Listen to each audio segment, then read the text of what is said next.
the whole match. Oh, and he misses on the backhand. Big reaction from Sasha. Oh my god. Best rally in the match, save for the last point. Ben throws away, and I'm going to use that in a non-light term, throws away 3 set points. And Zverev comes through, starts nicely in Turin, played big celebration. I haven't seen that much passion out of Sasha in quite a while, to be honest. He is. I mean, when you get that much on the other side of the court from Ben, that can't be a... That rally was not typical of the match because actually it was a situation where it was a good return from Zverev, but then Ben's in the rally. He's staying quite patient. He's not pulling triggers. He's not net rushing. Things are going okay. Somehow he contrives to put that backhand. I mean, it was fairly normal, sort of fairly neutral that it does that. It only lands just out, but that was the most patient he'd been all match, and he still lost the point. So. He's probably thinking, I'm damned if I do and I'm damned if I don't. Right now he's finding it difficult to know which direction to walk off the court. Which is indicative of his anxious performance in so many ways. He did come out the blocks firing and said earlier he gets to love 15 on one of the early Sasha Zverev service games. Gets a bit unlucky with a passing shot that clips the net. Gets to love 30 there, who knows? But he ends up getting broken twice. And he just seemed so, anxious throughout that entire first set. However, he then gets to the tiebreak in the second, and you're thinking, okay, we're going 3 because he's up 6-3 and he's got 3 set points, the first 2 of which were on his serve. But somehow contrives to lose that set in the match. I thought Ben might lose all 3 group matches, and of course he's now in a real sticky... And losing this in straights as well. You're losing 3 and you think, okay, maybe you beat Felix in straights and whatever, but you lose this one in straights. And you've got Yannick Sinner and Felix Auger seem to come. I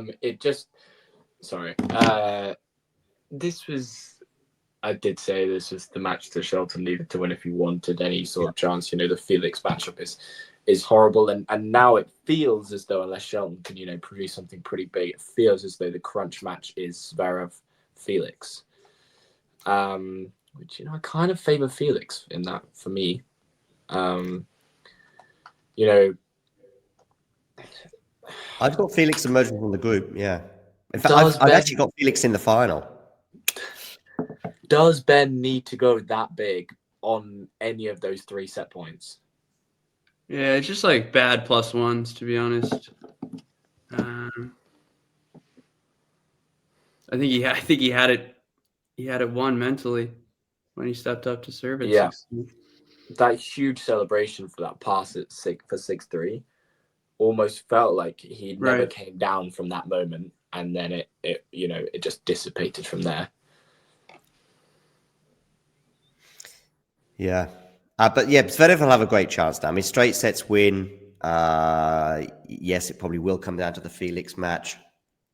If you win that one, then you're probably going through, and if you don't, then you're probably going out. The margins of losses, as I say, against Sinner might come into play as well. If Felix gets a 3-set loss tomorrow, for example, that might stand. And I don't want to be too negative, but I can't see Yannick not qualifying, and I probably can't see him not qualifying as group winner. It's very difficult to imagine Yannick not being in the final, actually, one way or another. But that's still to come. Brenner, some thoughts on Zverev today as well? Yeah, I mean, looked fairly dull, to be honest. Nothing super, nothing that stood out to me in particular. Obviously, we know his ability on serve, and that's kind of what you got to do, especially when you're playing a good server. There wasn't any threat from Shelton on return, so I wouldn't say there was anything that stuck out to me. Obviously, clean performance, but probably should be in a 3rd set, and who knows what happens once Shelton starts to feel a bit more comfortable. So I just think you could tell with that emotion he let out that there's definitely some angst. And obviously it's difficult, right? The first match here is always, for all these players, is a little difficult. So I wouldn't say anything stuck out to me. Some breaking news, and I love to break big stories on this channel, as you know, and I'm sure many of you tune in because you know we're going to break these stories first.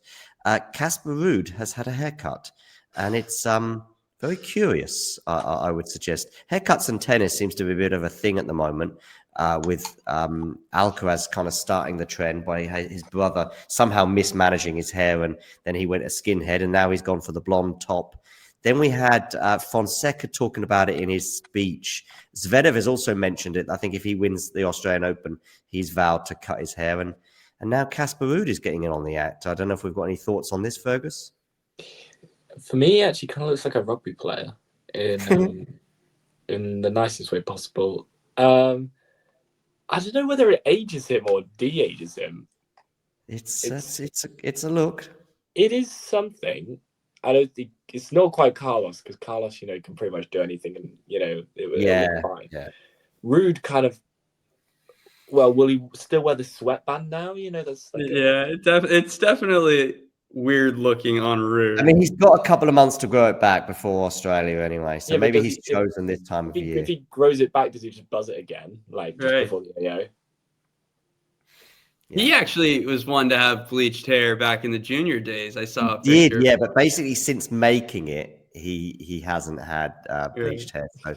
So anyway, there we go, breaking a bit of a story. If you're gonna shave your head, because you've got to have it's got to be like a big moment. I thought he would have shaved his head maybe after Madrid or something like that. Yeah, but is he? This looks like it's maybe, I don't know if he's missed a bit or he's gone a bit too hard. Maybe if we see the other side of his head, he's got actually even more of a style going on in terms of it's pretty short, but super short on both sides. But anyway, go on, Fergus. Whilst we're on Ruud, I wanted to ask: are we throwing Ruud in the same category as Medvedev and Rublev and Tsitsipas of not winning another Masters and not making another Slam final? I don't know about not winning another Masters, because he's always got Monte Carlo, Madrid, and Rome to consider. But yeah, I thought you were going to say basically in terms of maybe peaking, let's say, or at least level. 3 slams. Top 5, yeah, he was top 5. In fact, he had a shot at world number 1 in the final against second. If Yannick had beaten Carlos at the US, he would have been world number 1. Exactly.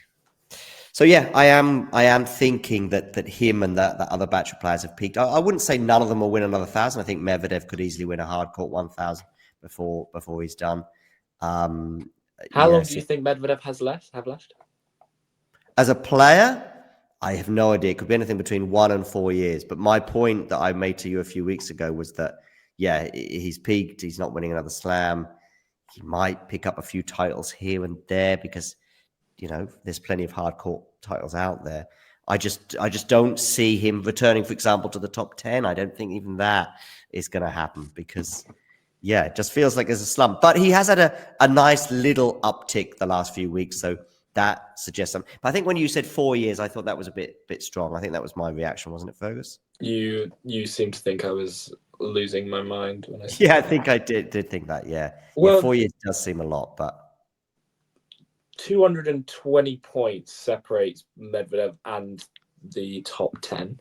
Oh, okay. With nothing, I said in nothing, pretty much. He went out early in Australia, didn't he? I know. Second round of Australia. Then lost early in Doha and Dubai. Lost semi-finals of Indian Wells. Just hit a few pieces here and there. Yeah, so he might well get back to the top 10 at some point in the next few weeks. Absolutely nothing to defend in terms of slams. True. All right, guys. I do think we're done because in just over an hour, we're going to have Gil Gross on WTA Weekly. That's going to be with Nick, of course, as always. That's to look forward to. But I just want to say a big thanks to you, Brenner. Thanks for having me. And, of course, to you as well, Fergus. Thank you very much. Pleasure as always. And to everybody else, you know the drill. If you enjoyed this video, make sure you hit that like button. Don't forget to subscribe and click that notification bell so you don't miss out on all things tennis.